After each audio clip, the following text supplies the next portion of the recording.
നമസ്കാരം, നിങ്ങൾ കണ്ടുകൊണ്ടിരിക്കുന്നത് മലയാളം ടെക്. ഇന്ന് നമ്മൾ സ്പെഷ്യൽ വീഡിയോ ആയിട്ട് വന്നിരിക്കുന്നത് നമ്മുടെ ഒരു കൊളാബ് വീഡിയോ ആയിട്ട് പ്ലാൻ ചെയ്തിരിക്കുന്നത് നമ്മുടെ ഇവിടെ ട്വിറ്റർ ഇൻഫ്ലുവൻസർ ആയ ഹരിനാരായണൻ PC ഉണ്ട് ഇവിടെ. PC എന്താ PC? എന്റെ വീട്ടുപേരാണ്. ഞാൻ PC പേഴ്സണൽ കമ്പ്യൂട്ടർ എന്തായാലും പറഞ്ഞു ആരാണ് പറഞ്ഞു. ഓക്കെ, എന്റെ പേര് ഹരിനാരായണൻ. ഞാൻ വർക്ക് ചെയ്യാണ്. ട്വിറ്ററിൽ കുറച്ച് കണ്ടന്റ് ഒക്കെ ക്രിയേറ്റ് ചെയ്ത് ഇങ്ങനെ വരികയാണ്. കുറച്ച് ഗ്രോത്ത് ഒക്കെ ഉണ്ട്. ട്വിറ്ററിൽ നമുക്ക് ഫോണിന്റെ ലീക്സും ഫോണിന്റെ സ്പെസിഫിക്കേഷൻ ഒക്കെ ഫോൺ ലോഞ്ച് ചെയ്യുന്ന മുമ്പ് കുമ്പിടിയായിട്ട് അറിഞ്ഞു വരുന്ന ആൾക്കാരാണ്. അങ്ങനെ കുറച്ച് പേരുണ്ട്. ഇപ്പം മലയാളം ടെക് കമ്മ്യൂണിറ്റിയില് ഒരേ ഉള്ളൂ. അതാണ് നമ്മുടെ കൂടെ ഇപ്പൊ ഇരിക്കുന്നത്. ഒരേ ഉള്ളൂ. ഓക്കെ, സോ നമ്മുടെ ഇന്നത്തെ കണ്ടന്റ് എന്ന് വെച്ച് കഴിഞ്ഞാല് ബ്രോയ്ക്ക് ഓൾറെഡി നമ്മുടെ ടെക് ബ്രാൻഡ്സിനെ പറ്റിയൊക്കെ ഒരുപാട് അറിവുണ്ടല്ലോ. അപ്പം ബ്രോയ്ക്ക് അതിന്റെ പാസ്റ്റിനെ പറ്റി അറിയാം, ഫ്യൂച്ചറിനെ പറ്റി പ്രിഡിക്ട് ചെയ്യാനുള്ള ഒരു കഴിവുണ്ടെന്നാണ് എന്റെ വിശ്വാസം. ഫ്യൂച്ചർ പ്രിഡിക്ട് ചെയ്യാൻ കഴിയില്ല, നല്ലൊരു ഐഡിയ ഉണ്ട്. ഓക്കെ, അപ്പൊ നമ്മൾ ഇന്ന് കുറച്ച് ബ്രാൻഡ്സിന്റെ പേര് പറയും. അപ്പൊ ബ്രോയ്ക്ക് അതിനെ പറ്റിയുള്ള ഒരു ഐഡിയ നമ്മളോട് ഷെയർ ചെയ്യാം. അതാണ് നമ്മുടെ ഇന്നത്തെ വീഡിയോ. ഫസ്റ്റ് ബ്രാൻഡ് നമ്മൾ പറയാൻ പോകുന്നത് ഷവോമി. ഫസ്റ്റ് ഇന്ത്യയിലേക്ക് വരുന്ന തന്നെ വളരെ ബഡ്ജറ്റ് ആയിട്ടുള്ള നല്ല ഫോൺസ് ഇറക്കിയിട്ടാണ്. അപ്പൊ വന്നപ്പോ തന്നെ ഒരു വലിയ സ്പ്ലാഷ് ആയിരുന്നു. അത് കഴിഞ്ഞിട്ട് സാധാരണ ഒരാൾക്ക് ഒരു തരക്കേടില്ലാത്തൊരു ഫോൺ കൊടുത്തു തുടങ്ങിയത് ഷവോമിന്റെ സബ് ബ്രാൻഡ് ആയ റെഡ്മി വഴിയാണ്. സാധാരണ ഒരാളുടെ കയ്യിൽ ഒരു സ്മാർട്ട് ഫോൺ കൊണ്ടുവന്നത് ഷവോമിയാണ് നമുക്ക് വേണമെങ്കിൽ പറയാം. ആ ഒരു ഫോം ഫാക്ടർ അതെ, നല്ലൊരു ക്വാളിറ്റിയിൽ ക്യാമറ. അതെ, പ്രത്യേകിച്ച് നോട്ട് 4 ഒക്കെ, നോട്ട് 4, നോട്ട് 5 Pro ഒക്കെ ഇറങ്ങിയ സമയത്ത് വൺ ഹിറ്റ് ആയിരുന്നു. അത് ഫാസ്റ്റ് റെവല്യൂഷണറി ആയിരുന്നു. ഇപ്പൊ പ്രസന്റ് സിറ്റുവേഷൻ ഷവോമി കുറച്ച് ഇഷ്യൂസിലൂടെ ഒക്കെ പോയി. ഷവോമി ആയാലും റെഡ്മി ആയാലും കൂടെ പോക്കുകൊണ്ട് എല്ലാവരും കുറച്ച് സോഫ്റ്റ്വെയർ ഇഷ്യൂസും ഹാർഡ്വെയർ ഇഷ്യൂസും ഒക്കെ കഴിഞ്ഞിട്ട് ഇങ്ങനെ ഇരിക്കുന്ന ഒരു സിറ്റുവേഷൻ ആണ്. ഇപ്പൊ ഇംപ്രൂവ് ആയി വരുന്നുണ്ട്. ഹൈ പ്രൊവൈസ് വന്നതിന് ശേഷം തന്നെ സോഫ്റ്റ്വെയർ ആ ഒരു ക്വാളിറ്റി തന്നെ നന്നായിട്ട് ഇംപ്രൂവ് ആയിട്ടുണ്ട്. ഫ്യൂച്ചർ എങ്ങനെയാണ് കാണുന്നത്? ഷവോമി ഇപ്പം ആസ് ഓഫ് നൗ അവര് ഫ്ലാഗ്ഷിപ്പ് ലെവൽ എന്ന് വെച്ചാൽ കുറച്ച് പ്രീമിയം സെഗ്മെന്റിലേക്ക് പോകാൻ വേണ്ടിയുള്ള ഒരു അതെ. ഇപ്പം ഈ കഴിഞ്ഞ വർഷം ഷവോമി 13 Pro ഇറക്കി. ഈ പ്രാവശ്യം ഷവോമി 14 അത്യാവശ്യം അഡ്വർടൈസ്മെന്റ് അടക്കം ഇൻക്ലൂഡഡ് ആയിട്ട് പുഷ് ചെയ്യുന്നുണ്ട്. അതായത് ഇപ്പൊ ആപ്പിളും സാംസങ്ങും OnePlus ഒക്കെ ഇരിക്കുന്ന ഒരു മാർക്കറ്റിലേക്ക് ബ്രേക്ക് ചെയ്ത് കയറണം. അവരുടെ ബ്രാൻഡ് കംബാക്ക് എന്ന് പറയാൻ പറ്റില്ല, പക്ഷെ പറയുകയാണെങ്കിൽ ഒരു പുതിയ സെഗ്മെന്റിലേക്ക് കയറി വരികയാണ്. കാരണം ആ ഒരു മാർക്കറ്റ് എന്ന് പറഞ്ഞാൽ ആപ്പിളും സാംസങ്ങും OnePlus കൂടെ കൈയടക്കിയ ഒരു മാർക്കറ്റാണ്. അവിടേക്ക് ഷവോമിന്റെ ഞങ്ങളുടെ ഫോണും കൂടെ ആ ലെവലിൽ ഉണ്ട് കാണിക്കാൻ വേണ്ടിയുള്ള ഒരു ശ്രമത്തിലാണ് ഇപ്പൊ ഉള്ളത്. അത് വരട്ടെ, കാരണം അത്യാവശ്യം നല്ല സ്പെസിഫിക്കേഷൻസും ക്വാളിറ്റി ഉള്ള സ്മാർട്ട് ഫോൺസ് തന്നെയാണ്. ബ്രാൻഡ് വാല്യൂ ഇല്ല എന്ന് പറഞ്ഞിട്ട് തള്ളി പോകുന്ന സിറ്റുവേഷൻ ആണ് പലപ്പോഴും. അടുത്ത ബ്രാൻഡ് എന്ന് പറയുന്നത് ആപ്പിളിനെ പറ്റി ഇപ്പൊ പ്രത്യേകിച്ച് എടുത്ത് പറയുന്നു വേണ്ടല്ലോ. സ്മാർട്ട് ഫോൺ എന്നുള്ള ഒരു കോൺസെപ്റ്റ് തന്നെ ഒരു പോപ്പുലറൈസ് ചെയ്തത് ആപ്പിളാന്ന് വേണമെങ്കിൽ പറയാം.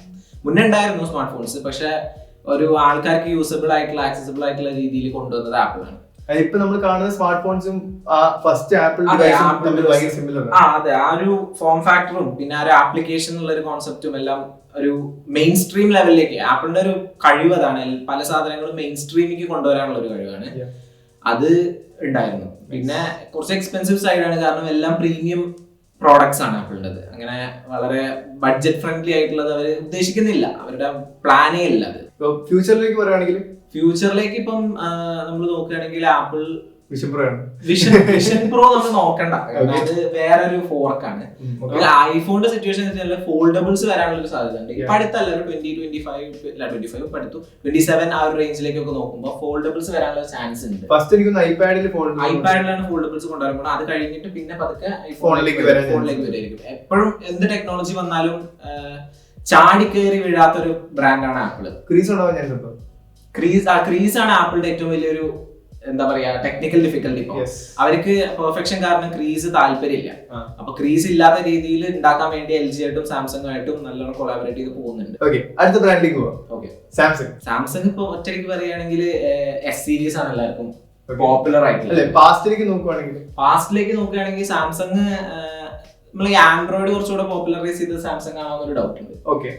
HTC ഉണ്ടായിരുന്നു ആ സമയത്ത്, പക്ഷെ പണ്ടൊക്കെ എന്റെ ഒരു ഓർമ്മയില് നമ്മള് ആൻഡ്രോയിഡ് എന്താന്ന് പറഞ്ഞു കഴിഞ്ഞാൽ സാംസങ് എന്നുള്ള ഒരു കോൺസെപ്റ്റ് ആയിരുന്നു തുടക്കത്തില്. അവിടുന്ന് അവർ നല്ലോണം മെച്ചൂർ ചെയ്ത് വന്ന് ഇപ്പൊ ഫ്ലാഗ്ഷിപ്സിന്റെ കേസിലായാലും മിഡ് റേഞ്ചിന്റെ കേസിൽ ഇപ്പത്തെ നോക്കണ്ട. പണ്ട് മിഡ് റേഞ്ച് സാംസങ് ഉണ്ടായിരുന്നുള്ളൂ. സാംസങ് ഉണ്ടായിരുന്നുള്ളൂ ആ സമയത്ത്. പിന്നെ വേറെ അധികം ഓപ്ഷൻസും ഇല്ല. പിന്നെ ഈ ഫോറിന് വരുന്ന ആൾക്കാർക്കൊക്കെ ഈ ആപ്പിള് അന്നത്ര ഇതുണ്ടായിരുന്നില്ല, സാംസങ് ഫോൺസ് ആയിരുന്നു കയ്യിലുണ്ടായിരുന്നത്. അപ്പൊ അടുത്ത ബ്രാൻഡിലേക്ക് പോകുമ്പോ പിക്സല് ഇന്ത്യയില് ഇപ്പൊ ഒന്ന് പച്ച പിടിച്ച് വരുന്നുള്ളൂ സത്യം പറഞ്ഞാൽ. കാരണം എപ്പോഴും ഇന്ത്യൻ മാർക്കറ്റ് അവര് ഒരു നെഗ്ലക്ട് ചെയ്തിട്ട് പോകണ്ടായിരുന്നു. ഇന്ത്യയിൽ ഇറക്കിയാൽ തന്നെ ഭയങ്കര ഹൈ പ്രീമിയം കൊടുത്തിട്ട് വാങ്ങേണ്ട ഒരു അവസ്ഥയായിരുന്നു. പിന്നെ ഇന്ത്യക്ക് വേണ്ടി അവര് മോഡിഫൈ ചെയ്യില്ല എന്നുവെച്ചാൽ ആ US ഇറക്കിയ അതേ സാധനം കൊണ്ടുവരുന്ന ഒരു അവസ്ഥയൊക്കെ ആയിരുന്നു. അതെ, ബാൻഡ്വിഡ്ത്തിന്റെ ഒക്കെ ഇഷ്യൂ, നെറ്റ്വർക്കിന്റെ ഒക്കെ വളരെ വലിയ ഇഷ്യൂസ് ഉണ്ടായിരുന്നു. അതായത് നമ്മള് ഓരോ കൺട്രീസിലും അവരവരുടേതായ നെറ്റ്വർക്ക് ബാൻഡ്സ് ഉണ്ട്. അപ്പം ആ ബാൻഡ് സപ്പോർട്ട് ചെയ്യുന്ന ഫോൺ അല്ലാന്നുണ്ടെങ്കിൽ അത് വർക്ക് ആവില്ല മര്യാദയ്ക്ക്. അപ്പൊ ഇന്ത്യയിൽ സ്പെസിഫിക് ആയിട്ടുള്ള ആ നെറ്റ്വർക്ക് ബാൻഡ്സ് ഉണ്ടെങ്കിൽ മാത്രമേ ഇന്ത്യയിൽ അത് പെർഫെക്റ്റ് ആയിട്ട് വർക്ക് ആവുള്ളൂ. അപ്പൊ ഇമ്പോർട്ട് ചെയ്ത പല ഫോണുകളിലും ചിലപ്പോൾ ഇപ്പം US-ലും എസ്പെഷ്യലി ചൈനയിലൊക്കെ വളരെ ഡിഫറെന്റ് ആയിട്ടുള്ള നെറ്റ്വർക്ക് സ്റ്റാൻഡേർഡ്സ് ആണ്. അപ്പം അവിടെ നിന്ന് കൊണ്ടുവരുന്ന ഫോണൊക്കെ ചിലപ്പോൾ വർക്ക് ചെയ്യാൻ കുറച്ച് ബുദ്ധിമുട്ടുണ്ടാവും. അപ്പൊ നെറ്റ്വർക്ക് ഇഷ്യൂസ് ഉണ്ടാവും. അല്ലെങ്കിൽ ജനറലി ഇപ്പൊ ഈ ഒരു Pixel 7 മുതലാണ് ഇന്ത്യയിൽ വന്നു തുടങ്ങിയത്.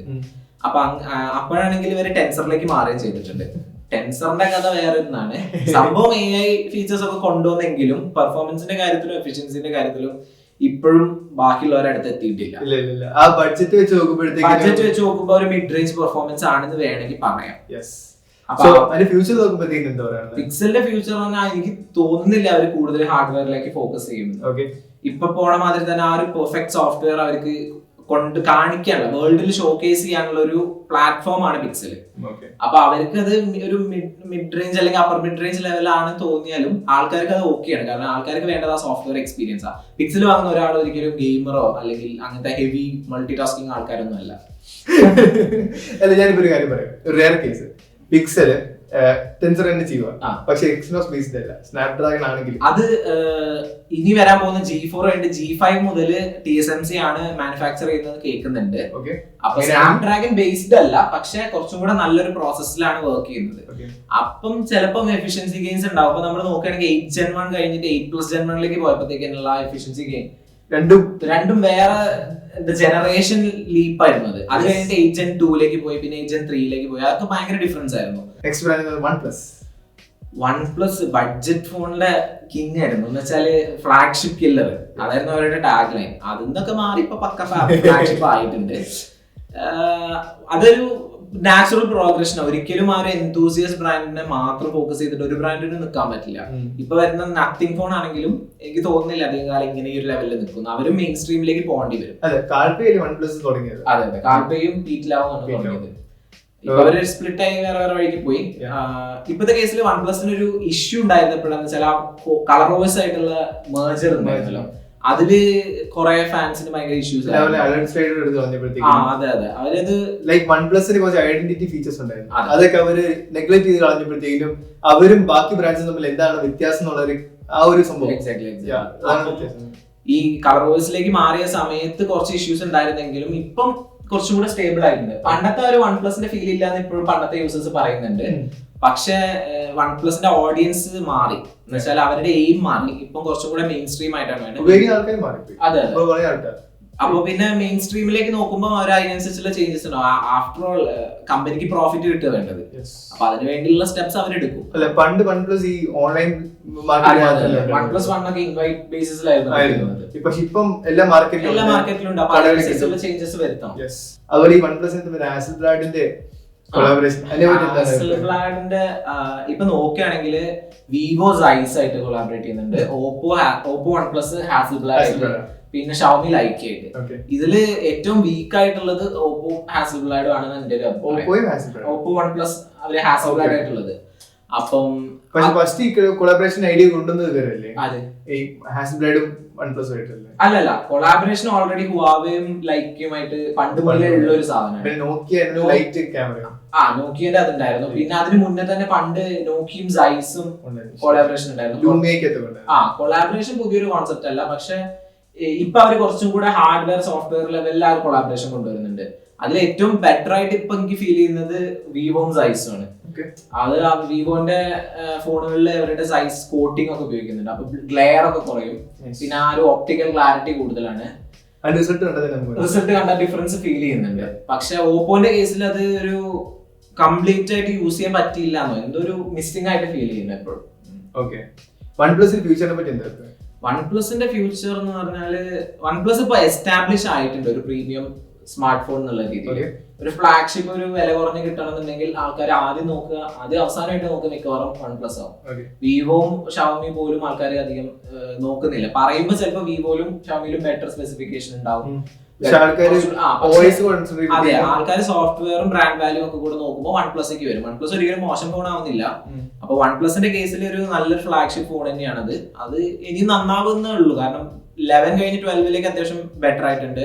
ഇനിയും അങ്ങോട്ട് മുന്നോട്ടും അങ്ങനെ തന്നെ ആവുന്ന എന്റെ ഒരു പ്രതീക്ഷ. കൊളാബറേഷൻ തുടങ്ങി അവിടുന്ന് ഒത്തിരി ഫാർ ബെറ്റർ ആയിട്ട് അതുപോലെ തന്നെ OS മാറി മറ്റേ കളർ വോയിസ് ആയിട്ട് കൊളാബറേറ്റ് ചെയ്തിട്ട് OnePlus ഓപ്പൺ ഇറങ്ങിയല്ലോ. സോഫ്റ്റ്വെയർ അടിപൊളിയാണ്. കഴിഞ്ഞ പ്രാവശ്യം ഒത്തിരി അവാർഡ് ഒക്കെ കിട്ടിയിട്ടുണ്ട്. അതുപോലെ ടെക് റൗണ്ട് ടേബിളിനകത്താണെങ്കിലും ഒത്തിരി പ്രൈസ് കിട്ടിയിട്ടുണ്ട്. ഒരു ഇന്ത്യയിൽ ടെക് റൗണ്ട് ടേബിൾ അതിന്റെ എല്ലാ ക്രിയേറ്റേഴ്സും കോംപ്ലിമെന്റ് ചെയ്ത് എല്ലാവർക്കും ബെസ്റ്റ് ഫോൺ എന്ന് പറയുമ്പോൾ OnePlus ഓപ്പൺ. അടുത്ത ബ്രാൻഡ് ഐക്യു. ഐക്യു ഇപ്പൊ പുതുതായിട്ട് വന്ന ഒരു വലിയ പ്ലെയർ ആണ്. എന്നുവെച്ചാൽ വലുത് ഇൻ ദ സെൻസ് ഭയങ്കര ഇമ്പോർട്ടന്റ് ആയിട്ടുള്ള ഒരു പ്ലെയർ ആണ്. കാരണം ബഡ്ജറ്റ് ഫ്രണ്ട്ലി ആയിട്ട് നല്ല ഫോണുകൾ ഇറക്കുന്നുണ്ട്. അതും എസ്പെഷ്യലി ഗെയിമേഴ്സ്, പെർഫോമൻസ് ടാർഗറ്റ് ചെയ്യുന്ന ഒരാൾക്ക് കണ്ണും പൂട്ടിയെടുക്കാൻ പറ്റുന്ന ഒരു ഫോണാണ് ഐക്യു. കഴിഞ്ഞ വർഷം വരെ ചോദിക്കുകയാണെങ്കിൽ പെർഫോമൻസ് മാത്രമേ പറയാൻ പറ്റും. പക്ഷേ ഈ വർഷം മുതൽ ഒരു ക്യാമറയും കുറച്ചും കൂടെ ഫോക്കസ് ചെയ്തിട്ടുണ്ട്. എസ്പെഷ്യലി ഐക്യു 12 ക്യാമറ ഒരു രക്ഷയില്ല. അതാ ഇവന്റ് സമയത്ത് ട്വിറ്റർ മൊത്തം എവിടെ കണ്ടായിരുന്നു ഇവന്റ് നടത്തിയത്? നോർത്ത് ഇന്ത്യയിലാണ്. അത് ഡെസേർട്ടിൽ നടത്തിയ ഷോട്ട് മൊത്തം കംപ്ലീറ്റ് അടിപൊളിയായിരുന്നു. അവരുടെ ആ പെരിസ്കോപ്പ് ഒരിക്കലും കൊണ്ടുവരുന്ന പ്രതീക്ഷിച്ചൊന്നും ഉണ്ടായിരുന്നില്ല. പിന്നെ പെട്ടെന്ന് ലാസ്റ്റ് മൊമെന്റിലാണ് പെരിസ്കോപ്പ് ഉണ്ടെന്ന് പറഞ്ഞത്. അതും നല്ല ക്വാളിറ്റി ഉള്ള പെരിസ്കോപ്പ്. ഇപ്പം വിവോ ആയിട്ട് കമ്പയർ ചെയ്യാൻ പറ്റുന്നുണ്ടാവില്ല, പക്ഷെ എന്നാലും നല്ല അടിപൊളി ക്വാളിറ്റി ആയിരുന്നു കിട്ടുന്നുണ്ട്. ആ ഒരു റേഞ്ചിൽ അത്രയും നല്ലൊരു ക്യാമറ സിസ്റ്റം വേറെ ഒന്നും കൊടുക്കാൻ പറ്റുന്നില്ല. ഇപ്പൊ Mio 9 Pro എടുത്ത് നോക്കിയാലും പെർഫോമൻസിന്റെ കാര്യത്തിൽ പിന്നെ പറയണ്ട, ക്യാമറയുടെ കാര്യത്തിൽ ആ ഒരു വിലക്ക് ഈ പെർഫോമൻസും തരുന്നുണ്ട്, പിന്നെ അതിന്റെ കൂടെ ഇത്രയും നല്ലൊരു ക്യാമറ തരുന്നുണ്ട് എന്നുള്ളത് വേറൊരു ഫോണിൽ പറയാൻ പറ്റാത്തൊരു കാര്യമാണ്. അതുപോലെ തന്നെ നമുക്ക് പറയാൻ പറ്റുന്നതാണ് വിവോന്റെ സബ് ബ്രാൻഡാണ് ഐക്യു ആയിട്ട് വരുന്നത്. വിവോ കുറച്ചും കൂടെ ക്യാമറ ഫോക്കസ്ഡ് ആണ്, ഐക്യു കുറച്ചും കൂടെ പെർഫോമൻസ് ഫോക്കസ്ഡ് ആണ്. അതില് വിവോന്റെ കേസിൽ എന്ന് പറഞ്ഞാല് കഴിഞ്ഞ കൊല്ലം വരെ ഒരു X60 മുതൽ അവര് ക്യാമറ ഭയങ്കരമായിട്ട് ഇമ്പ്രൂവ് ചെയ്തിട്ടുണ്ട്. അത് ഓരോ വർഷവും ഇമ്പ്രൂവ്മെന്റ്സ് വളരെ കൂടുതലാണ്, ഡ്രാസ്റ്റിക് ഇമ്പ്രൂവ്മെന്റ്സ് ആയിട്ട് വരികയായിരുന്നു. അതിൽ ഏറ്റവും ഒരു പിനിക്കിൾ എന്നുള്ള രീതിയിൽ ഇരിക്കുകയാണ് ഇപ്പം X100 Pro. ഒരു ഒന്നും പറയാനില്ല ക്യാമറയെ പറ്റി. അത്രയ്ക്കും ഒരുമാതിരി പെർഫെക്ഷൻ ലെവലിൽ എത്തിയിട്ടുണ്ട് ക്യാമറ. അല്ലെ പണ്ട് വിവോ എന്ന് കേൾക്കുമ്പോൾ തന്നെ ഒരു സ്റ്റീരിയോടൈപ്പ്. അതെ, ഞാനും ആ ഒരു കാലഘട്ടത്തിൽ പോയതാണ്. കാരണം വിവോ ഒരിക്കലും വാങ്ങരുത്, നോക്കുകയോ ചെയ്യേണ്ടെന്ന് പറഞ്ഞൊരു കാര്യം ഉണ്ടായിരുന്നു. അതൊന്ന് മാറിയിട്ട് ഇപ്പം വിവോ V സീരീസ് ആണെങ്കിൽ പോലും ഇപ്പൊ V30 Pro ഇറങ്ങുന്നുണ്ട്. അതിന്റെ ആണെങ്കിലും ക്യാമറ പെർഫോമൻസ് നോക്കുകയാണെങ്കിൽ സ്പെസിഫിക്കേഷൻസ് കുറച്ച് വീക്ക് ആണെങ്കിലും ക്യാമറ പെർഫോമൻസ് അടിപൊളിയാണ്. അപ്പൊ ക്യാമറ വേണ്ട ഒരാൾക്ക് കണ്ണുപൂട്ടിയെടുക്കാൻ പറ്റുന്ന ഒരു ഫോണാണ്. വിവോയുടെ ഫ്ലാഗ്ഷിപ്പ് ഫോൺസ് സംബന്ധിച്ചു ഈ മിഡ് റേഞ്ച് ഫോൺസ് നമ്മൾ സജസ്റ്റ് ചെയ്യാൻ പറ്റും. മിഡ് റേഞ്ച് ഫോൺസിൽ ഇപ്പം ഒരു റയർ ഒക്കറൻസ് വേണമെങ്കിൽ പറയാം, വിവോ T2 Pro ഇറങ്ങിയിട്ടുണ്ടായിരുന്നു. അത് തരക്കേടില്ലാത്തൊരു ഫോണായിരുന്നു. പിന്നെ ഇപ്പൊ ഇറങ്ങാൻ പോകുന്ന ഈ പറഞ്ഞ ഇപ്പൊ V27, V29 അത് രണ്ടും പെർഫെക്റ്റ് ഫോൺസ് ഒന്നും അല്ല, പക്ഷെ ഒരു അത്യാവശ്യം നല്ല ക്യാമറ, നല്ല ഡിസൈൻ ഒക്കെ വേണ്ട ഒരാൾക്ക് പറയാൻ പറ്റുന്ന ഒരു ഫോണാണ്. ഡിസൈൻ അവരുടെ പ്രത്യേകത. V സീരീസ് വളരെ തിൻ ആയിട്ടുള്ള ഫോണാണ്. നമുക്ക് അത് എടുക്കുമ്പോ തന്നെ ഫീൽ ചെയ്യും. അത്രയും തിന്നായിട്ട് അധികം ഫോണുകൾ ഇല്ല ഈ കാലത്ത്. അതെ, ഈ കാലത്ത് പണ്ടുണ്ടായിരുന്നു. പണ്ട് പിന്നെ ബാറ്ററി ലൈഫും കൂടെ സാക്രിഫൈസ് ചെയ്തിട്ട് അത്രയും ചെറുതാണ്. ഈ കാലത്ത് അങ്ങനെയല്ല, ടെക്നോളജി നന്നായിട്ട് മുന്നോട്ട് പോയിട്ടുണ്ട്. അടുത്ത ബ്രാൻഡിലേക്ക് വരുവാണ് റിയൽമി 1 ഇറങ്ങിയ സമയത്ത് എനിക്ക് ഓർമ്മയുണ്ട്. ആ സമയത്ത് ഞാൻ Note 5 Pro എടുത്തിരിക്കുന്നു. ഞാനൊന്നും അത്രയും ടെക്നിക്കൽ സമയത്ത്, ഞാൻ കുഞ്ഞായിരുന്നു. ആ സമയത്ത് റിയൽമി 1 ഇറങ്ങിയപ്പോ കോൺട്രവേഴ്ഷ്യൽ ആയിരുന്നു. കുറെ ഫിംഗർ പ്രിന്റ് സെൻസർ ഉണ്ടായിരുന്നില്ല, സിംഗിൾ ക്യാമറ ഉണ്ടായിരുന്നു. ആ സമയത്ത് ഡ്യുവൽ ക്യാമറ അങ്ങനെ ട്രെൻഡായി വരുന്ന ഒരു സമയമായിരുന്നു. ഡ്യുവൽ ക്യാമറ എന്ന് പറഞ്ഞാൽ ഒന്നുമില്ല, മെയിൻ ക്യാമറ ഡെപ്ത് സെൻസറും ആണ്, പക്ഷെ എന്നാലും ഒരു ട്രെൻഡ് ആയിട്ട് വരുന്ന കാലമായിരുന്നു. ഒന്നും അൾട്രാ വൈഡ് എത്തിയിട്ടില്ല. അത് കുറച്ചും കൂടെ പ്രീമിയം ആയിട്ടുള്ള ഫോണിൽ അൾട്രാ വൈഡ് ടെലിഫോട്ടോ ഒക്കെ ഉള്ളൂ. അപ്പം ആ സമയത്താണ് ഈ ഒരു ഫോൺ ഇറക്കുന്നത്. അത് പെർഫോമൻസ് ഫോക്കസ്ഡ് ആയിട്ട് റിയൽമി. അത് നല്ല നല്ല വാല്യൂ ആയിരുന്നു ആ സമയത്ത്. അത് കഴിഞ്ഞിട്ട് പിന്നെ അവർ വെച്ചടി കയറ്റായിരുന്നു. റിയൽമി 2 ഇറക്കി, 3 Pro, 4, 5 Pro. പിന്നെ അങ്ങനെ പോയിട്ട് പറയാനുള്ള ഒരു പ്രത്യേക ഫോണാണ് റിയൽമി 6 Pro. ആ ഒരു കാലത്ത് ടെലിഫോട്ടോ ഈ ഒരു റേഞ്ചിൽ കൊണ്ടുവന്നിട്ടുണ്ടായിരുന്നു. അതല്ലാതെ വേറെ പറയാനുള്ളത് Mi A2 അല്ല Mi A1. ആ സമയത്ത് Mi A1 ആയിരുന്നു പിന്നെ ഒന്ന് ടെലിഫോട്ടോ ഉള്ളത്. പിന്നെ വന്നത് റിയൽമി ആണ്. അതിനുശേഷം ഇത്രയും കാലമായിട്ട് പിന്നെ ആ സെഗ്മെന്റിൽ ടെലിഫോട്ടോ കണ്ടിട്ടില്ല ആരും. അൾട്രാവൈഡ് വന്ന് പിന്നെ ഇപ്പൊ പോയിക്കൊണ്ടിരിക്കുക. എല്ലാ ഫോണും റിമൂവ് ചെയ്ത് പിന്നെ ആവശ്യമില്ല. ഒരു 2 മെഗാ പിക്സൽ മാക്രോ, പിന്നെ അത് കാണുമ്പോ എന്ന് വെച്ചാൽ നമ്മൾ കാണുമ്പോ ഒരു ക്യാമറേനെക്കാട്ടും കുറച്ചുകൂടെ ഭംഗി ഉണ്ടാവും, രണ്ട് ക്യാമറ ഒരു പ്രീമിയം ഫീൽ കിട്ടും. അതിന് വേണ്ടിയുള്ള മാത്രമാണ് ആ ക്യാമറ.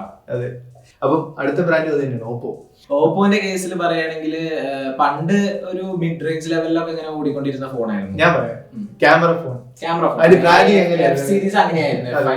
എപ്പോഴും എല്ലാ ഓണത്തിനും പത്രത്തിന് ഫ്രണ്ടില് പച്ച കളറ് ഓപ്പോ ക്യാമറ ഫോൺ. അത് അങ്ങനെ തന്നെയായിരുന്നു. അവര് പണ്ട് മുതലേ ഫോക്കസ്ഡ് അതിലായിരുന്നു. പിന്നെ കുറച്ചു കാലത്തേക്ക് ഇപ്പൊ ഈ പറഞ്ഞ മാതിരി X3 X5 ഒക്കെ വന്നപ്പോഴത്തേക്ക് ക്യാമറ ഫോക്കസ്ഡ് ആണെങ്കിലും അങ്ങനെ ഒരു എടുത്തു പറയാൻ മാത്രം ഒന്നും ഉണ്ടായിരുന്നില്ല. അതിലേക്ക് ഫോക്കസ്ഡ് അല്ലായിരുന്നു. എന്ന് വെച്ചാൽ എന്താണെന്ന് അറിയില്ല, ആ ഒരു സമയത്ത് അവരുടെ ഫ്ലാഗ്ഷിപ്പ് കുറച്ച് കഴിഞ്ഞു പോയ അവസ്ഥയായിരുന്നു. അതിന് വേണ്ടി പിന്നെ ഒരു X6 Pro ഇറക്കി. അടിപൊളി ഒരു രക്ഷയില്ലാത്ത ഫോണായിരുന്നു. അത് 2023 ഒരു അടിപൊളി ഒരു ലോഞ്ച് ആയിരുന്നു. അത് എന്നുവെച്ചാൽ one of the best camera phones തന്നെ വേണമെങ്കിൽ പറയാം.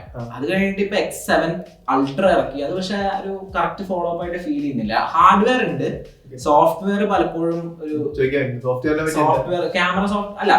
ജനറലി പറയുകയാണെങ്കിൽ കളർ ഓവേഴ്സ് മോശമൊന്നും ആയിരുന്നില്ല, നല്ലൊരു ഓവേഴ്സ് തന്നെയായിരുന്നു. എല്ലാവർക്കും ആസ് യൂഷ്വൽ എല്ലാവരും വിചാരം ഈ ജസ്റ്റ് ക്ലീൻ ആൻഡ്രോയിഡ് ആണ് ഏറ്റവും ബെസ്റ്റ് എന്നാണ്. ക്ലീൻ ആൻഡ്രോയിഡ് അല്ല ഏറ്റവും ബെസ്റ്റ്. അതിൽ പ്രത്യേകിച്ച് ഫീച്ചേഴ്സ് ഒന്നും ഉണ്ടാവില്ല. അതിന്റെ മുകളിൽ എന്തെങ്കിലും ഇപ്പൊ പിക്സലിന്റെ കേസിലാണെങ്കിൽ പോലും അതിന് പിക്സൽ ഓവേഴ്സ് പിക്സൽ UI ഉണ്ട്. അത് ക്ലീൻ ആൻഡ്രോയിഡ് അല്ല, അത് പിക്സൽ അത് കസ്റ്റമൈസ് ചെയ്ത് എടുക്കുന്നതാണ് സംഭവം.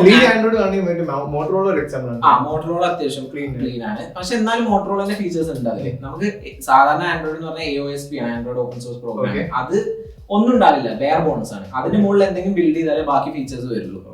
അപ്പൊ ക്ലീൻ ആൻഡ്രോയിഡ് എന്നുള്ള ഒരു കോൺസെപ്റ്റ് ഒരു മിസ്റ്റേക്ക് ആണെന്ന് എന്റെ ഒരു അഭിപ്രായം. എന്ന് വെച്ചാൽ തെറ്റിദ്ധാരണയാണ്. നല്ലതാണ്, ക്ലീൻ ആവുന്നത് നല്ലതാണ്. പക്ഷെ വെറുതെ ഒരു ഫീച്ചറും ഇല്ലാണ്ട് ഒരു UI കിട്ടിയിട്ട് കാര്യമില്ലല്ലോ. ആ ഒരു സമയത്താണ് അല്ല, ആ ഒരു സമയത്തൊന്നല്ല, ഇങ്ങനെ കളർ ഓവേഴ്സിൽ അത്യാവശ്യം നല്ല ഫീച്ചേഴ്സ് ഒക്കെ ഉണ്ടായിരുന്നു. ഇപ്പൊ അടുത്തായിട്ട് കുറച്ച് എന്താ പറയാ കോൺട്രവേഴ്ഷ്യൽ, കാരണം അഡ്വർടൈസ്മെന്റ്സ് വല്ലാണ്ടുണ്ട്. ഓപ്പോയിലും റിയൽമിയിലും ഫോണിന്റെ സോഫ്റ്റ്വെയറിൽ ഇപ്പം നമ്മള് പണ്ട് ഷവമിനെ ഷവമില്ല റെഡ്മിനെ കുറെ നമ്മള് കുറെ പ്രീ ഇൻസ്റ്റാൾഡ് ആപ്സ് ഉണ്ടാവുമായിരുന്നു. ഈ എന്നുവെച്ചാൽ ആപ്പിന്റെ ഉള്ളിൽ തന്നെ അഡ്വർടൈസ്മെന്റ്സ് വരുമായിരുന്നു. അതും ചില സമയത്ത് വൾഗറായിട്ടുള്ള അഡ്വർടൈസ്മെന്റ്സ് ഒക്കെ. അപ്പൊ അതിന്ന് റെഡ്മി കുറച്ച് 2 ജനറേഷൻ കഴിഞ്ഞപ്പോ വേഗം അവര് റിമൂവ് ചെയ്തു. കാരണം അത് അത്രയ്ക്കധികം ബാക്ക്ലാഷ് ആയിരുന്നു. റെഡ്മി വാങ്ങില്ല എന്നുള്ള ലെവലിൽ എത്തിയിട്ടുണ്ടായിരുന്നു. റിയൽമി എന്താണെന്ന് അറിയില്ല, കഴിഞ്ഞ ഒരു 3 കൊല്ലമായിട്ട് 3-3.5 കൊല്ലമായിട്ട് ഫുൾ അഡ്വർടൈസ്മെന്റ്സ്. ഒന്ന് ആലോചിച്ച് നോക്കി, ഒരു 50,000 റുപ്പീസിന് ഒരു റെനോ 10 Pro വാങ്ങി, അതിലും ഫുൾ അഡ്വർടൈസ്മെന്റ്സ് എന്ന് പറഞ്ഞാല് പക്ഷെ ഇതിലൊക്കെ അവിടെയാണ് ഓപ്പോന്റെ ഒരു വീക്ക്നെസ്. അവർക്ക് പിന്നെ പറയാൻ മാത്രം ഒരു ഫ്ലാഗ്ഷിപ്പ് ഫോണും ഇല്ല ഇപ്പോഴത്തെ സിറ്റുവേഷനിൽ. അവർ ഫൈൻ സീരീസ് ഇറക്കുന്നില്ല, ഗ്ലോബലി തന്നെ ഇറക്കുന്നില്ല, ചൈന എക്സ്ക്ലൂസീവ് ആണ് ഫൈൻ സീരീസ്. X8 മുതൽ ഗ്ലോബലി കൊണ്ടുവരുമെന്ന് പറയുന്നുണ്ട്. പക്ഷെ ഈ ചൈനീസ് ബ്രാൻഡ്സിന്റെ ഒരു പ്രത്യേകത പറഞ്ഞാൽ അവരുടെ ഗ്ലോബലി ഇന്ത്യ കാണാറില്ല തോന്നുന്നുണ്ട്. ഇന്ത്യയിലേക്ക് അങ്ങോട്ട് എത്തില്ല ഒരുവിധ ഫോണുകൾ.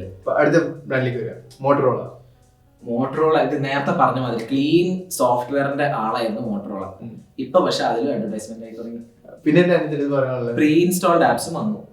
പിന്നെ എടുത്തു പറയാന്ന് പറഞ്ഞാല് മോട്ടറോളന്റെ കേസിൽ അവര് സോഫ്റ്റ്വെയറിലായിരുന്നു മെയിൻ. വേറെ അതിൽ സ്പെസിഫിക് ആയിട്ട് പറയാനൊന്നുമില്ല. ക്യാമറ ഒക്കെ ഒരു ആവറേജ് ഉണ്ടാവാറുള്ളൂ. ഇങ്ങനെ എടുത്തു പറയാൻ മാത്രം സെഗ്മെന്റ് ലീഡിംഗ് ഒന്നും അല്ല. ആ ബഡ്ജറ്റിൽ നല്ലൊരു സോഫ്റ്റ്വെയർ എക്സ്പീരിയൻസ് പ്രൊവൈഡ് ചെയ്യും. പിന്നെ ഇപ്പൊ ഒരു കുറച്ചൊരു വ്യത്യസ്തമായിട്ട് വന്നത് H40 Neo വന്ന സമയത്ത് അവര് കുറച്ചും കൂടെ സ്ലിം ആയിട്ടുള്ള ഫോണാക്കി, IP റേറ്റിംഗ് കൊടുത്തു. അപ്പൊ അത് കുറച്ചും കൂടെ ആൾക്കാർ വാങ്ങി തുടങ്ങി. പക്ഷെ അവിടെയും പ്രശ്നം എന്താ വെച്ചാല് ഗ്ലാസ് ഏതാന്ന് അവര് പറയുന്നില്ല. ഫ്രണ്ടിലെ ഗ്ലാസ് അതും പെട്ടെന്ന് സ്ക്രാച്ച് ആവുകയും ചെയ്യും. അതിന് സ്ക്രീൻ പ്രൊട്ടക്ടർ കിട്ടാനും ബുദ്ധിമുട്ടാണ്. അപ്പൊ അങ്ങനത്തെ ഒരു അതൊരു സ്പെസിഫിക് കേസ് പറഞ്ഞു. മോട്ടറോള ആസ് എ ഹോൾ എന്ന് പറയുകയാണെങ്കിൽ നമ്മൾ സോഫ്റ്റ്വെയർ വാങ്ങിയൊരു ഫോണായിരുന്നു. ഇപ്പൊ അതും കാര്യമായിട്ട് നമുക്ക് പറയാൻ പറ്റാത്തൊരു അവസ്ഥയിലെത്തി. മോട്ടറോളയുടെ ഫോൾഡബിൾസിനെ പറ്റി, മോട്ടറോളന്റെ ഫോൾഡബിൾസിൽ എന്ന് പറഞ്ഞാൽ റേസർ ആണ് വരുന്നത്. റേസർ ഇന്ത്യയിൽ എന്തായാലും അതിന് വലിയൊരു മാർക്കറ്റ് ഒന്നും ഇല്ല. ഇന്ത്യയിൽ ഫോൾഡബിൾസിന് മാർക്കറ്റ് ഉണ്ടെങ്കിൽ സാംസങ് ആണ്. അതിൽ തന്നെ കുറച്ചുകൂടെ എന്താ പറയാ OnePlus ഇപ്പൊ വന്നു തുടങ്ങിയിട്ടുണ്ട്. പിന്നെ പുറത്ത് നോക്കുകയാണെങ്കിൽ ഈ കുറച്ചും കൂടെ മാർക്കറ്റ് ഉണ്ട്. ഫോൺ നല്ലതാ, ഫോൺ മോശം നമുക്ക് പറയാനൊന്നുമില്ല. ബഡ്ജറ്റ് ഫോൺ പുറത്ത് സ്ക്രീൻ ഇല്ലാതെ ജസ്റ്റ് സാധാ റേസർ. മറ്റേത് റേസർ അൾട്രാ, റേസർ പ്ലസ് അതിന് എന്തോ 80,000. അതും പക്ഷെ മാർക്കറ്റ് ഇല്ല എന്റെ ഒരു നിഗമനം. കാരണം കാണല് ഇപ്പം ചിലപ്പം നീഷാണ്. ഇപ്പൊ ഫോൾഡ് തന്നെ അധികം അങ്ങനെ കാണാറില്ലല്ലോ. കാണലുണ്ട്, പക്ഷെ എന്നാലും കുറവാണ്. അതെ, റേസറിന് പ്രത്യേകിച്ച് മാർക്കറ്റ് ഇല്ല എന്റെ ഒരു ഐഡിയ. അടുത്ത ബ്രാൻഡിലേക്ക് വരാം, നോക്കിയ. നോക്കിയനെ പറ്റി, നോക്കിയ ഒരു കാലത്ത് HMD ഗ്ലോബൽ വാങ്ങിയ സമയത്ത് കത്തി നിൽക്കുമായിരുന്നു. കാരണം നല്ല അടിപൊളി ബിൽഡ് ക്വാളിറ്റി, നല്ല സോഫ്റ്റ്വെയർ, തരക്കേടില്ലാത്ത ക്യാമറ. വിൻഡോസ് അതിന് മുന്നേ HMD വാങ്ങിയതിനു ശേഷം അത് വിൻഡോസ് ഫോണിലേക്ക് പോവാണെങ്കിൽ അത് വേറൊരു കഥ. സംഭവം നല്ല ഫോണായിരുന്നെങ്കിലും ആപ്പ് സപ്പോർട്ട് ഇല്ലാത്തതുകൊണ്ട് സാധനം ഇല്ലാണ്ടായി. നല്ല ഫോണുകളായിരുന്നു, നല്ല ക്യാമറ ഒക്കെ, ലൂമിയ 1080 ഒക്കെ ഉണ്ടായിരുന്നു, ഞാൻ കേട്ടിട്ടുണ്ട്. നല്ല 42 മെഗാ പിക്സൽ ഉള്ള ക്യാമറ ഒക്കെ ഉണ്ടായിരുന്നു അന്നത്തെ കാലത്ത്. ഭയങ്കര ഹൈ ക്വാളിറ്റി ക്യാമറ ആയിരുന്നു. അതിന്ന് പിന്നെ പതുക്കെ നോക്കി ഇല്ലാണ്ടായി. വിൻഡോസ് ഫോണിലേക്ക് വന്നത് തന്നെ അവരുടെ ഒരു മണ്ടത്തരായിരുന്നു. പക്ഷെ വിൻഡോസ് ഫോണിന് അതിന്റെ ഒരു ചാം ഉണ്ടായിരുന്നു. അതിന് ശേഷം പിന്നെ ഇപ്പൊ എന്താന്ന് അറിയില്ല, ഇപ്പൊ അവിടുന്ന് ഇവിടുന്ന് എന്തൊക്കെയോ ഫോണുകൾ ഇറക്കും. അതും വിലയൊക്കെ എന്ന് പറഞ്ഞാല് അവര് ഏതോ നമ്പർ കിട്ടി അതാണ്ട് വിലയാക്കി എന്നുള്ള ലെവലിലാണ്. വാങ്ങാൻ കൊള്ളാത്ത ഫോൺ. പക്ഷേ അതിന് ഫ്യൂച്ചർ ഉണ്ട്, റീബ്രാൻഡ് ഒക്കെ ചെയ്തില്ല. ഫ്യൂച്ചർ ഉണ്ടോന്ന് വെച്ചാൽ റീബ്രാൻഡ് ചെയ്തിട്ട് അവർ പുതുതായിട്ട് കാര്യങ്ങളൊന്നും ഇറക്കിയിട്ടില്ല. അത് വരുന്നതിനനുസരിച്ചിട്ടിരിക്കും. ഇപ്പത്തെ പോക്ക് പോവാണെങ്കിൽ മിക്കവാറും അടുത്ത് കടകൂട്ടേണ്ടി വരും. ഓക്കെ, അടുത്ത ബ്രാൻഡിലേക്ക് വരാം, പോക്കോ F1. ഒരു ലെജൻഡറി ഫോൺ. ഞാൻ നോട്ട് 5 Pro വാങ്ങി 2-3 മാസം കഴിഞ്ഞാണ് അത് ഇറങ്ങുന്നത്. അന്ന് നമുക്ക് ഇത് കാശ് ഇറക്കാനൊന്നും ഇല്ലല്ലോ, വീട്ടുകാരെ കാശ് ഇറക്കാം. പിന്നെ അവിടെ വേറെ ഓപ്ഷൻ ഇല്ല, കിട്ടിയത് വെച്ച് ഉപയോഗിക്കുക, അത്രേ ഉള്ളൂ. അതെന്നെ പറഞ്ഞു മേടിച്ചു. അതെ, അതിന് കുറെ കഷ്ടപ്പെട്ടിട്ടാണ് വാങ്ങിയത്. പക്ഷെ അത് ഇറങ്ങിയ സമയത്ത് അത് ഒരു പ്രത്യേക ഫോണായിരുന്നു. അതുമാതിരി ഒരു ഫോൺ ഇനി വരാൻ പോകുന്നില്ല. അതിന് കുറച്ചും കൂടെ കമ്പാരബിൾ ആയിട്ടുള്ള ഒന്ന് F5 ആണ്, പോക്കോ F5. പക്ഷെ അതും ആ ഒരു ഫോൺ വന്ന സമയത്തുള്ള ആ ഫോൺ എന്ന് പറഞ്ഞാൽ അത്രയ്ക്കധികം ഫ്ലാഗ്ഷിപ്പ് പെർഫോമൻസ് ആണ് ആ വിലക്ക് തന്നത്. ബിൽഡ് ക്വാളിറ്റി കുറച്ച് മോശമായിരുന്നു. ഇത്രയ്ക്കധികം പ്രൈസ് ടു പെർഫോമൻസ് റേഷ്യോ തന്ന വേറൊരു ഫോൺ ഇനി വരാൻ പോകുന്നുണ്ടോ എന്ന് ഡൗട്ടാണ്. പക്ഷെ എന്താ ഉണ്ടായെന്ന് വെച്ചാൽ ആ ഒരു F1 കഴിഞ്ഞതിന് ശേഷം പിന്നെ ഇവർ എന്തൊക്കെയോ കാണിച്ചിട്ട് പോവായിരുന്നു. X2 ഇറക്കി. X2 എന്ന് പറഞ്ഞാല് X3 എന്ന് പറഞ്ഞ മൊബൈൽ ഉണ്ടായിരുന്നു. X3 ഉണ്ടായിരുന്നു. അതായിരുന്നു ഞാൻ യൂസ് ചെയ്തിട്ടുണ്ട്, 4K റെക്കോർഡിംഗ്. അതെ, X2 നല്ല ഫോണായിരുന്നു. X3 കുറച്ചും കൂടെ ബെറ്റർ ആയിരുന്നു. X2ന്റെ കേസിൽ ഗ്ലാസ് ബാക്ക് ഒക്കെ ഉണ്ടായിരുന്നു, നല്ല പ്രീമിയം ലുക്ക് ആയിരുന്നു. X3 കുറച്ചും കൂടെ പ്ലാസ്റ്റിക് ഒക്കെ, പക്ഷെ നല്ല ക്യാമറ ഒക്കെ ആയിരുന്നു. ക്യാമറ പെർഫോമൻസ് ഒക്കെ നല്ലതായിരുന്നു. പെർഫോമൻസ് ബേസ്ഡ് അല്ല രണ്ട് ഫോണും, ക്യാമറ ബേസ്ഡ് ആയിരുന്നു. ബഡ്ജറ്റ് ഒരു 120,000 വരുന്നതായിരുന്നു. പിന്നെ X3 Pro ഇറക്കി. അത് പെർഫോമൻസ് ഫോക്കസ്ഡ് ആയിരുന്നു. പക്ഷെ അതും F1ന്റെ ഒരു പ്രത്യേകത ഒന്നും അതിൽ ഫീൽ ചെയ്തില്ല. പിന്നീട് പോക്കോന്റെ മറ്റേ മദർ ബോർഡ് ഇഷ്യൂസ് ഒക്കെ വന്നത്, അത് പിന്നെ ഡിസ്ട്രാക്ഷൻ. അതെ, അത് വലിയൊരു പ്രശ്നമായിരുന്നു പോക്കോ ബ്രാൻഡിന്. പക്ഷെ അതില്ലായിരുന്നെങ്കിൽ പോക്കോ ഇപ്പോഴും ബഡ്ജറ്റ് ഫോൺസിനെ കത്തി കയറുന്ന ഒരു സമയത്തായിരുന്നു അവർക്ക് പെട്ടെന്ന് ഇഷ്യൂസ് ഉണ്ടായത്. പക്ഷെ അതിനുശേഷം റീസൺ അത് ക്വാളിറ്റി കൺട്രോൾ തന്നെയാണ് മെയിൻ ആയിട്ട് ഞാൻ മനസ്സിലാക്കിയത്. അല്ലാതെ വേറെ പ്രത്യേകിച്ച് റീസൺ ഒന്നും കിട്ടിയിട്ടില്ല. ഇനി കംബാക്ക് ഓൾറെഡി ആയല്ലോ, പോക്കോ F5. പിന്നെ ഇപ്പൊ ഇറക്കിയ X6 Pro. അടുത്ത ബ്രാൻഡ് എന്ന് പറയുന്നത് സ്റ്റാർട്ടപ്പ് ആണ്, നത്തിങ്. ട്രെൻഡ് ആയിട്ടിരിക്കുന്ന ബ്രാൻഡ് ആണല്ലോ. ലോഞ്ച് ഉണ്ടല്ലോ. അതെ, ഇപ്പൊ 2A ലോഞ്ച് ചെയ്യാൻ പോവാണ്. ആകെ 3 ഫോൺ ഇറക്കിയിട്ടുള്ളൂ. 2 ഫോൺ ഇറക്കി, ഒരു ഫോൺ ഇപ്പൊ വരുന്നുണ്ട്. ആദ്യമൊക്കെ 2 ഫോൺ അത്യാവശ്യം സക്സസ്ഫുൾ ആയിരുന്നു. സ്റ്റാർട്ടപ്പ് എന്നുള്ള രീതി നോക്കുവാണെങ്കിൽ ഹൈലി സക്സസ്ഫുൾ ആയിട്ടുള്ള ഒരു ഗ്രൂപ്പാണ്. 2 അത്ര ഉദ്ദേശിച്ചത്ര ഓടിയിട്ടില്ല, ആരും ആൾക്കാർ വാങ്ങിയിട്ടില്ല. പക്ഷെ എന്നാലും എന്റെ പ്രശ്നം ബഡ്ജറ്റ് എത്ര കൊണ്ട് വെച്ചോ കൂട്ടിപ്പോയി. അവര് 45 ഇറക്കേണ്ട ഫോൺ ആയിരുന്നില്ല, ഇപ്പൊ 32-35 കിട്ടുന്നുണ്ട്. അന്നേരം അത് ഇറക്കിയിരുന്നെങ്കിൽ, അന്നേരം 35 ഇറക്കേണ്ടായിരുന്നെങ്കിൽ കത്തി കയറുന്ന ഒരു ഫോണായിരുന്നു. എന്നാലും ഒരു 40 റേഞ്ചിലെങ്കിലും ഇറക്കായിരുന്നു അവർക്ക്. ഫോൺ കാര്യം ശ്രദ്ധിച്ചാലോ, പുറകിൽ ഒരു സ്വിച്ച് ഉണ്ട്. അതെ, അത് ഒരു വളരെ എന്താ പറയാ, കുറെ തിയറീസ് ഒക്കെ ഉണ്ടായിരുന്നു. അതിനാണ് ഇതിനാണ് എന്നൊക്കെ പറഞ്ഞു. പക്ഷെ അത് പ്രത്യേകിച്ച് ഫംഗ്ഷൻ ഒന്നും. ഞാൻ നോക്കിയപ്പോൾ ലീക്കിലെല്ലാം കാണുന്നുണ്ട്. പക്ഷെ ഞാൻ അത് ആക്സസ് ചെയ്യാൻ പറ്റുമായിരിക്കും. പക്ഷെ അത് ഗ്ലാസിനകത്തായിരിക്കും. വെറുതെ ഒരു ഡിസൈൻ എലമെന്റ് ആയിട്ടാണ് ഞാൻ മനസ്സിലാക്കിയത്. ഡിസൈൻ ആണല്ലോ ഇവരുടെ മെയിൻ ഫോക്കസ്, ഒരു ഡിസ്റ്റിംഗ്വിഷിംഗ് ഫാക്ടർ. അത് നല്ല രീതിയിൽ അവർ ലെവറേജ് ചെയ്തു. ഇന്നോവേഷൻ ഡിസൈൻ കൊണ്ടുവന്ന ആൾക്കാർ. അതെ, ഇന്നോവേഷൻ ഒന്നും ഇല്ല. ഫോൺ 1 and 2 എടുത്താൽ ഇന്നോവേറ്റീവ് ആയിട്ട് പ്രത്യേകിച്ച് ഒന്നുമില്ല. ഇന്നോവേറ്റീവ് ആയിട്ട് പറയുകയാണെങ്കിൽ ഇപ്പം ഗ്ലിഫ് ഇന്റർഫേസ് അത് നമ്മുടെ സാംസങ് J2 പ്രൈം എന്ന് പറയുന്ന സാധനം ക്യാമറയുടെ ബാക്കിൽ ഉണ്ടായിരുന്നു. അത് ഇതിനേക്കാൾ ലഭിച്ചില്ലായിരുന്നു. മൾട്ടിപ്പിൾ കളേഴ്സ് ഉണ്ടായിരുന്നു. നമുക്ക് ഇങ്ങനെ വെച്ചിട്ട് ഫോട്ടോ ഒക്കെ എടുക്കാൻ പറ്റും. ഇന്നോവേറ്റീവ് എന്ന് പറയാൻ മാത്രമൊന്നും ഇല്ല. പക്ഷെ നല്ലൊരു ഡിസൈൻ ആണ്, നല്ലൊരു സ്റ്റാർട്ടപ്പ് ആയിട്ട് വന്നത്, നല്ല രീതിയിൽ പോകുന്നുണ്ട്. ക്വാളിറ്റി ഉണ്ട്. ക്വാളിറ്റി ഇനീഷ്യലി ബിൽഡ് ക്വാളിറ്റി കുറച്ച് ഇഷ്യൂസ് ഉണ്ടായിരുന്നു, പക്ഷെ അവർ പിന്നെ റെഡി ആക്കി എടുത്തു. പക്ഷെ എനിക്ക് തോന്നുന്നു അത് സ്റ്റാർട്ടപ്പിൽ അവർക്ക് ഫണ്ട് അത്ര ഇല്ലാത്തതാണ്, ഫാക്ടറി കുറച്ച് ബുദ്ധിമുട്ടായിരുന്നു. അത് അവര് പറഞ്ഞായിരുന്നു. അത് ഫോൺ വൺ അവര് പല ഫാക്ടറീസിനെ അപ്രോച്ച് ചെയ്തു. അപ്പം ഈ എല്ലാ ബ്രാൻഡും ഈ ലൈക്ക് കളഞ്ഞൊരു ഫാക്ടറി ഉണ്ട്, അവരാരും പോകാത്ത ഫാക്ടറി. ആ ഫാക്ടറിയിലാണ് ഇവർ കൊണ്ട് മാനുഫാക്ചർ ചെയ്തത്. ഇല്ല, പക്ഷെ അത് അതിനുശേഷം അവർ പിന്നെ ബെറ്റർ ആക്കിയിട്ടുണ്ട്. പൈസ കിട്ടിയുമ്പോ സെറ്റ്. അതെ അതെ അതെ. നത്തിങ്ങിന്റെ ഫ്യൂച്ചറിനെ പറ്റി എന്താ പറയാ? നത്തിങ്ങിന്റെ ഫ്യൂച്ചർ എന്ന് പറഞ്ഞാൽ ഈ ഒരു ട്രജക്ടറി പോവാണെങ്കിൽ നല്ലത് തന്നെയാവുന്നതാണ് തോന്നുന്നത്. കാരണം ഇപ്പൊ ഫോൺ 1 ഇറക്കി, പിന്നെ അതിനോട് ഒരു ഇമ്പ്രൂവ്മെന്റ് ആയിട്ട് ഫോൺ 2 ഇറക്കി, ഇപ്പം ആ ഒരു ബഡ്ജറ്റിലേക്ക് തിരിച്ചു വരാൻ വേണ്ടി ഒരു ഫോൺ 2 വരുന്നുണ്ട്. അപ്പം എല്ലാ ലോഞ്ചും അത്യാവശ്യം നല്ല രീതിയിലാണ് പോയതും കുറച്ചും കൂടെ ബെറ്റർ ആയിട്ട് വരാൻ ചാൻസ് ഉള്ളൂ. എന്റെ ഒരു OnePlus പോയാൽ പോകും. OnePlus പോയ രീതിക്ക് തന്നെ പോകാനുള്ള ചാൻസ് ഉണ്ട്. കാരണം അവര് പിന്നെ ആ ഒരു ഇന്നോവേഷൻ സ്റ്റാർട്ടിങ്ങിൽ ഉണ്ടായിരുന്ന ഒരു OnePlus അല്ല, ഒരിക്കലും ഒരു എന്തൂസിയസ് ബ്രാൻഡ് ആയിട്ട് ഒരു കംപ്ലീറ്റ് ഒരു ബ്രാൻഡിൽ നിൽക്കാൻ പറ്റില്ല. എന്തായാലും മെയിൻ സ്ട്രീമിലേക്ക് ഇറങ്ങണം, എന്നാലും അവിടെയാണ് പ്രോഫിറ്റ് ഉള്ളത്. അപ്പൊ ആ വഴിക്ക് എന്തായാലും നത്തിങ്ങും പോകാനുള്ള ചാൻസ് ഉണ്ട്. അടുത്ത ബ്രാൻഡ് എന്ന് പറയുന്നത് Asusനെ പറ്റി പറയുകയാണെങ്കിൽ 2 ലൈനപ്പാണ് അവർക്ക് ഉള്ളത്, സെൻഫോണും ROG. അത് ROG പക്ക ഗെയിമിംഗ് ഫോണാണ്, പക്ഷെ ഈ കൊല്ലം കുറച്ചും കൂടെ ഒരു മെയിൻ സ്ട്രീം ഫോൺ ആയിട്ട് ഇറങ്ങിയത്. അതിന്റെ ഡിസൈൻ കുറച്ചും കൂടെ മിനിമൽ ആയിട്ട് ഡിസ്പ്ലേ കണ്ടായിരുന്നു. അതെ അതെ, ബ്ലെൻഡ് ആയിട്ടിരിക്കും, നമുക്ക് ഡിസ്പ്ലേ കാണാൻ പറ്റില്ല, വേണ്ട സമയത്ത് ഓൺ ആയി. അതൊരു ഗെയിമിംഗ് ഫോണാണ്, കുറച്ചും കൂടെ മെയിൻ സ്ട്രീം ആയിട്ടുണ്ട് ഈ ഒരു ജനറേഷന് ശേഷം. സെൻഫോൺ എന്ന് പറഞ്ഞാൽ കഴിഞ്ഞൊരു 2-3 വർഷമായിട്ട് ഒരു വളരെ കോമ്പാക്ട് ആയിട്ടുള്ള ഫോൺ ആയിട്ടായിരുന്നു. എല്ലാവരും ശ്രദ്ധിച്ചു, എല്ലാവർക്കും ഇഷ്ടപ്പെടുന്ന ഒരു ഫോണായിരുന്നു. പക്ഷെ ഇക്കൊല്ലം മുതൽ ഇനി ഇത് നോർമൽ സൈസ്ഡ് ആവാൻ പോവാണ്. അതെ, സെൻഫോൺ 11 അൾട്ര എന്ന് പറഞ്ഞിട്ട് വരുന്നുണ്ട്. അത് എന്ന് വെച്ചാല് ROG ഫോണിന്റെ തന്നെ റീബ്രാൻഡ് ആണ്. ROG ഫോണിന്റെ ലേറ്റസ്റ്റ് 8 Pro ആണ് വരുന്നത്. ആ 8 Pro തന്നെ റീബ്രാൻഡ് ചെയ്തിട്ടാണ് സെൻഫോൺ 11 അൾട്ര. ഡിസൈൻ ചെറിയ വ്യത്യാസം. ഡിസൈൻ കുറച്ചുകൂടെ കംപ്ലീറ്റ്ലി മിനിമൽ ആണ്. ബാക്കിൽ ഡിസ്പ്ലേ ഒന്നും ഇല്ല, ജസ്റ്റ് ഒരു ഗ്ലാസ് ബാക്ക് ആണ്. പിന്നെ ക്യാമറ മോഡ്യൂൾ കുറച്ചുകൂടെ ഡിസൈൻ മാറ്റം വരുത്തിയിട്ടുണ്ട്. സ്പെക് സെയിം ആവും. ഞാൻ പറഞ്ഞത് ഈ ഒരു മിനി ഫോൺ എന്ന് പറഞ്ഞാല് ഐഫോൺ ഓൾറെഡി ട്രൈ ചെയ്ത് ഫെയിൽ ആയതാണ്. ഐഫോണിന് വിജയിക്കാൻ പറ്റില്ല എന്നുണ്ടെങ്കിൽ പിന്നെ വേറൊരു കമ്പനിക്കോ അങ്ങനത്തെ ഒരു ലെവലിൽ നിൽക്കാൻ പറ്റില്ല. കാരണം ഇപ്പത്തെ ആൾക്കാർക്ക് വേണ്ടത് ഒരു വലിയ ഡിസ്പ്ലേ ആണ്. കാരണം ഒരുവിധം ആൾക്കാരുടെ മീഡിയ കൺസംഷൻ പ്രൈമറി ആയിട്ട് നടക്കുന്നത് ഫോണിലാണ്. അത് ഞാൻ ഇഷ്ടപ്പെടുന്ന ഒരു ഫോം ഫാക്ടറാണ്. അത് പക്ഷെ മാർക്കറ്റ് കുറവാണ്, അതുകൊണ്ടാണ് ഞാൻ പറഞ്ഞത് എല്ലാ മെയിൻ സ്ട്രീമിലേക്കാണ് ബ്ലെൻഡ് ആയിട്ട് വരും. അങ്ങനെയാണെന്ന് തോന്നുന്നു ഈ ആൾക്കാർ പറയുന്നത് സാച്ചുറേഷൻ മോഡിലേക്ക് ഈ ഫോൺ ബ്രാൻഡ്സിലും വരും. അതെ അതെ അതെ അതെ, അതിലേക്ക് മാറി നിന്നത് നത്തിങ് ആണ്. അതുകൊണ്ട് നമുക്ക് ഒരു സ്പെഷ്യാലിറ്റി അതിനോട് ഇപ്പൊ ഫീൽ ചെയ്യുന്നുണ്ട്. അത് കുറച്ച് കഴിഞ്ഞാൽ പിന്നെ ഇപ്പൊ ഫ്യൂച്ചർ നോക്കുമ്പോ അതായിരിക്കും. അപ്പൊ അടുത്ത ബ്രാൻഡ് എന്ന് പറയുന്നത് സോണി വളരെ ലിമിറ്റഡ് ആയിട്ട് ഫോൺ ഇറക്കുന്നത്. അതും വണ്ടി നമ്പർ പോലെ വരുന്നത്. സോണി വളരെ എന്തൂസിയാസ്റ്റ് ഫോക്കസ്ഡ് ആണ്.